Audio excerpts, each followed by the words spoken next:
Bonjour à tous, nous en sommes rendus au dernier épisode de notre web-série sur la Tech RH proposée par Sopra HR.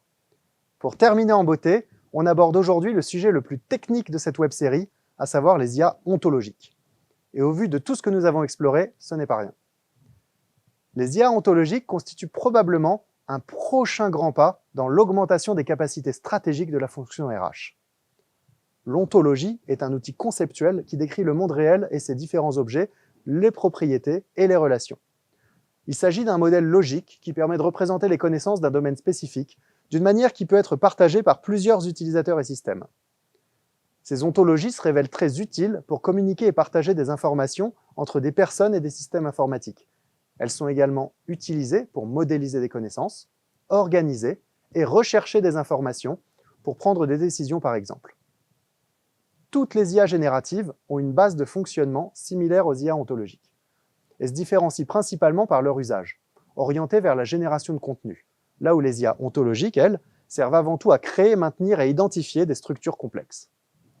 Dans une application de ces IA à un contexte RH, pour que ce soit plus clair, on peut penser par exemple aux référentiels de métiers et de compétences, qui sont historiquement pénibles à créer et à maintenir. Un référentiel de qualité doit pouvoir mettre en lien une liste de compétences et une liste de métiers, de sorte que deux métiers qui utilisent la même compétence fassent effectivement référence au même concept. En ce sens, on peut dire qu'un référentiel métier est une ébauche d'ontologie. Grâce aux IA ontologiques, il devient possible d'aller beaucoup plus loin en reliant entre elles les différentes compétences, comme si une compétence A valait 40% d'une compétence B par exemple. Ces notions de distance mathématique permettent de créer ce que l'on appelle des graphes de connaissances qui génèrent une sorte de carte routière en 3 dimensions ou plus. Ça peut paraître assez abstrait, et pourtant, il s'agit d'une avancée fantastique pour prédire la compatibilité entre des métiers ayant peu ou aucune compétence en commun. Ça peut permettre de révolutionner la mobilité interne et le recrutement, tout en ouvrant en grand les portes de la diversité et de l'inclusion, et ça, c'est pas rien. Et puisqu'on parle de repenser la diversité et l'inclusion grâce aux IA, on peut évoquer les IA génératives d'images et de sons. En effet, on a déjà parlé des technologies GPT et des IA génératives de texte. Mais ChatGPT n'est pas arrivé tout seul. Vous avez peut-être entendu parler de DALL-E, Midjourney ou Stable Diffusion. Ce sont des IA génératives d'images, capables de créer des images originales à partir d'une description textuelle.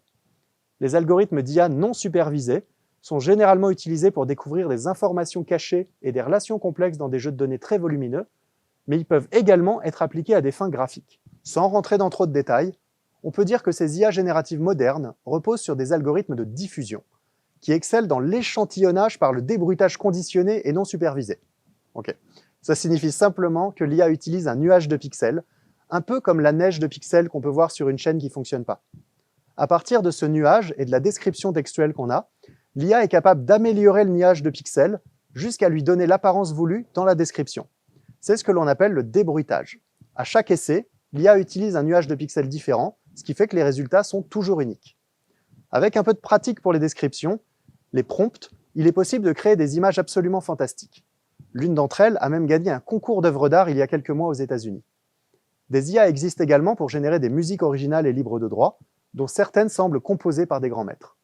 À première vue, le lien avec la fonction RH ne semble pas sauter aux yeux. Mais ce qu'il faut voir, c'est la capacité de l'IA à transformer des textes en images ou en sons, et vice-versa.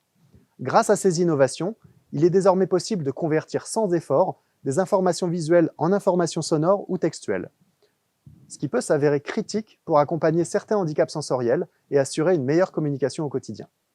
Pour conclure, on peut dire que les IA ontologiques et génératives peuvent permettre au RH de prendre une dimension plus stratégique dans les organisations, en adressant des problèmes qui étaient jusque-là insolubles.